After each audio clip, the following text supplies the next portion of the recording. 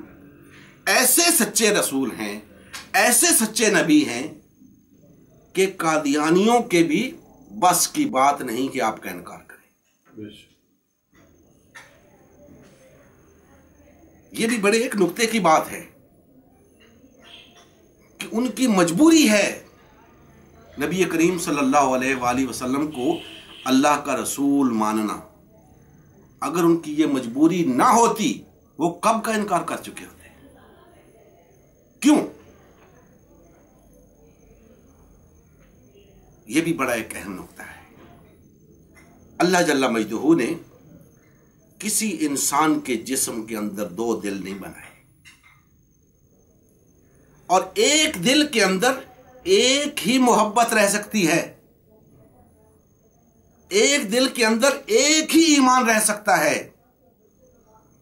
کوئی شخص کہے کہ میں نبی کریم صلی اللہ علیہ وآلہ وسلم پر بھی ایمان رکھتا ہوں، مرزا غلام احمد قادیانی پہ یا کسی اور پہ بھی ایمان رکھتا ہوں، نہیں، ایسا نہیں ہوگا۔ اس کے اندر محبت اس کے دل کے اندر اسی کی ہوگی جس پر وہ واقعتاً ایمان رکھتا ہے، اور یہ پیمانہ اس کے لیے آئینہ ہے، وہ اس میں اپنی شکل دیکھ سکتا ہے۔ اس کی بے شمار مظاہرے ہو چکے ہیں، بے شمار قادیانی اس بات کا اعتراف کر چکے ہیں کہ ہم مرزا غلام احمد قادیانی سے بڑھ کر کسی سے محبت نہیں کرتے، اور یہ حقیقت ہے، ایسا ہوتا ہے، انہیں ہونا بھی چاہیے، اس کو وہ نبی مانتے ہیں، نبی سے ایسی محبت ہونی بھی چاہیے۔ تو اسی طرح نبی کریم صلی اللہ علیہ وآلہ وسلم آپ سے محبت کے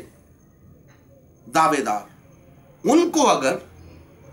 نبی کریم صلی اللہ علیہ وآلہ وسلم کے علاوہ کسی اور سے اتنی محبت ہوتی ہے جتنی نبی کریم صلی اللہ علیہ وآلہ وسلم سے ہونی چاہیے، تو ان پر بھی ایک فتویٰ آتا ہے، اس پر انشاءاللہ آگے چل کر بات کریں گے۔ سر دست میں یہ بتانا چاہتا ہوں کہ مسلمانوں کے دو گروہ بھی نہیں ہو سکتے۔ پھر اس کے اندر بات نکل آئی، کیوں نہیں ہو سکتے؟ اس لیے نہیں ہو سکتے کہ مسلمان ایک امت ہیں، امت کھڑی کرنے کا حق اللہ کے نبی کو ہوتا ہے، امت کھڑی کرنے کا حق اللہ کے نبی کو ہوتا ہے، اور اللہ کے آخری نبی حضرت محمد مصطفیٰ صلی اللہ علیہ وآلہ وسلم نے ایک امت کھڑی کی۔ اب آپ نے فرمایا کہ میری امت 73 فرقوں میں تقسیم ہو جائے گی، یعنی اس کے 73 امتیں بن جائیں گی، اور ایک کے سوا سب جہنمی ہوں گے۔ یعنی میری امت، میری کھڑی کی ہوئی امت ایک ہی فرقہ ہوگا، جن بنیادوں پر میں نے امت کو کھڑا کیا ہے وہ ایک ہی فرقہ ہوگا، ان بنیادوں پر قائم، اور باقی سب کے سب جہنمی ہوں گے۔ اور وہ جہنمی ایک تو اس وجہ سے ہوں گے کہ مسلمانوں کے اندر ایک سے زیادہ جماعتوں کا، فرقوں کا کوئی تصور ہی نہیں، اور دوسرا اس وجہ سے کہ امت کھڑی کرنا نبی کا کام ہے۔ جب نبی کریم صلی اللہ علیہ وآلہ وسلم نے ایک امت کھڑی کر دی، اب اس کے مقابلے میں اسی میں سے الگ ہو کر ایک اور امت کھڑی کر دینا، ایک جماعت بنا لینا، ایک فرقہ بنا لینا، یہ بھی امت کھڑی کرنا ہے۔ تو گویا امت کھڑی کرنا ساتھ دعوی نبوت بھی ہوا، بے شک اعلان نہ کرے، اس کا امت کھڑی کرنا ہی اس بات کی دلیل ہے کہ وہ اپنے آپ کو نبی کے برابر سمجھتا ہے۔ اگر نبی نہیں سمجھتا تو نبی کے برابر ضرور سمجھتا ہے، اسی لیے تو اس نے امت کھڑی کی ہے۔ اور اس کا یہ فعل، اس کا یہ عمل اس کے پورے فرقے کو جہنمی بنا گیا۔ کیوں؟ کہ اس نے حق نبوت پہ ڈاکہ ڈالا، امت کھڑی کر کے نبوت کا اعلان نہیں کیا، نبوت کا دعویٰ نہیں کیا، لیکن جو کام کیا اس کا حق صرف اللہ کے نبی کو تھا، اور اللہ کے نبی اس سے پہلے یہ کام کر چکے تھے، امت کھڑی کر چکے تھے۔ اس نے آ کر آپ کی امت کے اندر رخنا ڈالا، ایک نئی امت کھڑی کر دی، دعوی نبوت نہیں کیا، اعلان نبوت نہیں کیا، لیکن کام وہی کیا جو نبی آ کر کرتا ہے۔ لہذا ایک وجہ تو ہو گئی اس تمام فرقوں کے جہنمی ہونے کی کہ مسلمانوں کا ایک سے زیادہ فرقوں میں تقسیم ہونا ناممکن ہے، اور ناممکن ہونے کی میں نے وجہ آپ کے سامنے رکھ دی کہ اگر کوئی گروہ مسلمانوں کی اس گروہ سے الگ ہو کر اپنی پہچان قائم کرتا ہے، جماعت کھڑی کرتا ہے، ایک نیا فرقہ کھڑا کرتا ہے، تو وہ گویا نبوت کا دعوے دار بن گیا، گویا اس نے امت کھڑی کر دی، اور امت کھڑی کر دی تو اس پہ فتویٰ لاگو ہو گیا کہ اس نے گویا دعوی نبوت کر دیا، اس نے اعلان نبوت کر دیا۔ اگر وہ نبی کریم صلی اللہ علیہ وآلہ وسلم کو اپنا نبی مانتے تھے، اللہ کا آخری نبی مانتے تھے، انہیں کسی صورت میں کسی قیمت پر اس پہلے گروہ سے الگ ہونے کی اجازت نہیں ہے۔ ان کا الگ ہو جانا ہی اس بات کی دلیل ہے کہ ان کا نبی کریم صلی اللہ علیہ وآلہ وسلم کے ساتھ اب کوئی تعلق نہیں رہا، آپ کی امت سے وہ کٹ گئے، امت سے جدا ہو گئے، دائرہ اسلام سے خارج ہو گئے۔ دوستان محترم، یہ ایک ایسا موضوع ہے، میں نے پہلے عرض کیا کہ میں اس پہ جتنے دلائل دیتا جاؤں، اللہ کے فضل و کرم سے بہت سے دلائل اس موضوع پر میرے پاس موجود ہیں، اس موضوع کی وضاحت کے لیے کہ مسلمانوں کے دو فرقے بھی نہیں ہو سکتے، چاہے جائے کہ 72 یا 72,000 مسلمانوں کو بہر طور ایک ہی جماعت بن کے رہنا ہے۔ دوسرے فرقے کا بننا اس کے جہنمی ہو جانے کی قطعی دلیل ہے۔ لہذا اب ان تمام بھائیوں کو اس بات کا جائزہ لینا ہے، غور کرنا ہے ان جو اس وقت ان تمام جہنمی فرقوں کے ساتھ وابستہ ہے۔ دیکھیں، میں نہ کسی فرقے کا نام لے رہا ہوں، نہ کسی فرقے کا نام لینا چاہتا ہوں۔ اس کی وجہ یہ ہے کہ یہ بات طے شدہ ہے۔ میں جو بات اپنے کلمہ گو بھائیوں کو سمجھانا چاہتا ہوں کہ یہ بات طے شدہ ہے کہ جتنے بھی فرقے ہیں ایک کے سوا سب جہنمی ہیں، تو اس پہ کسی کا نام لینے کی کیا ضرورت ہے؟ جب یہ طے ہے کہ سب کے جنتی نہیں ہو سکتے، ایون کہ دو بھی جنتی نہیں ہو سکتے، ایک صرف ایک جنتی گروہ ہے۔ اور یہ میرے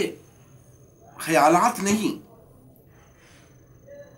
یہ کوئی میری فکر نہیں، میں نے اس کے لیے نبی کریم صلی اللہ علیہ وآلہ وسلم کی حدیث مبارکہ آپ کے سامنے رکھی ہے، قرآن مجید کی آیت آپ کے سامنے رکھی ہے۔ میں زیادہ حوالہ جات کی طرف نہیں جا رہا، اس لیے نہیں جا رہا کہ ضرورت فکری طور پر یہ بات سمجھانے کی ہے، اس معاملے کے اندر جو فلسفہ پنہا ہے وہ بات سمجھانے کی ضرورت ہے۔ اسی کی میں نے علماء کرام کو دعوت دی ہے کہ آپ کیوں نہیں غور فرماتے، آپ کیوں نہیں اس نقطے پر بات کرتے، آپ کیوں نہیں لوگوں کو یہ بات سمجھاتے کہ یہ تفرقہ کتنی بڑی لعنت ہے۔ میں جانتا ہوں علماء کرام ڈرتے ہیں اس بات سے کہ اگر ہم نے حق بات کہہ دی تو لوگ ہمیں ماریں گے، لوگ ہمیں کہیں گے کہ ہمیں تو ساری زندگی آپ نے دوسرے کام پہ لگائے رکھا، یہ بات آج بتا رہے ہو، ہماری زندگیاں جہنمی فرقوں کے ساتھ گزر گئیں، حق بات ہمیں آج بتا رہے ہو، آج ہم سے کہہ رہے ہو کہ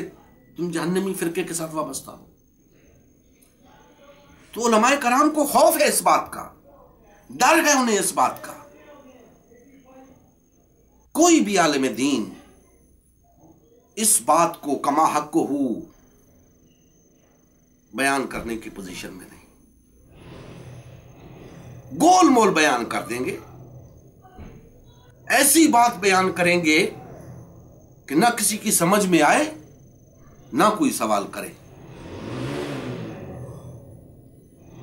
آپ کو یاد ہوگا پچھلے دنوں ٹیلی ویژن کے اوپر ایک پروگرام چلا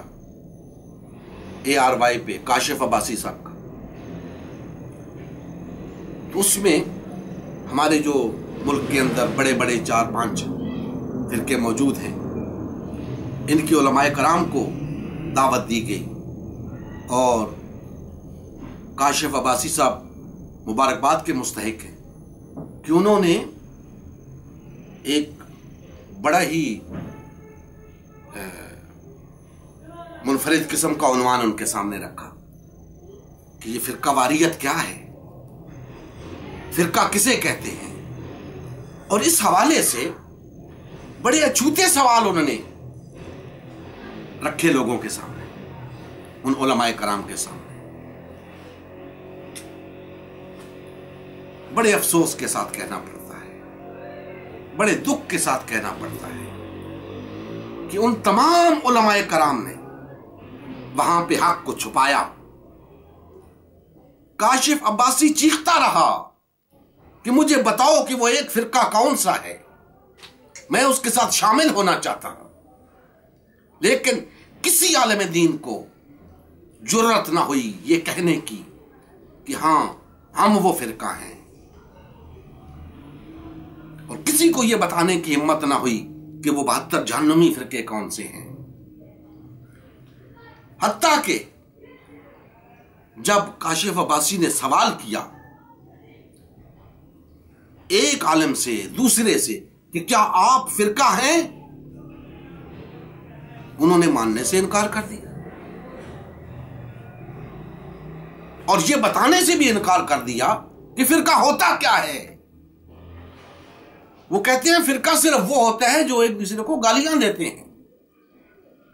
جو ایک دوسرے کو مارتے ہی پیٹتے ہیں، قتل و غارت کری کرتے ہیں۔ ارے یہ تو دہشت گرد ہوتے ہیں، انہیں فرقے کہتے ہو؟ یہ تو دین دشمن ہوتے ہیں، تم انہیں فرقے کہتے ہو؟ یہ تو انسانیت کے دشمن ہیں، تم اپنی بابت کیوں نہیں کہتے کہ تم فرقہ ہو یا نہیں؟ بھائی کہ ہم سے کوئی پوچھے کہ آپ فرقہ ہو تو ہم ہیں، ہم ایک فرقہ ہیں۔ کوئی شخص بھی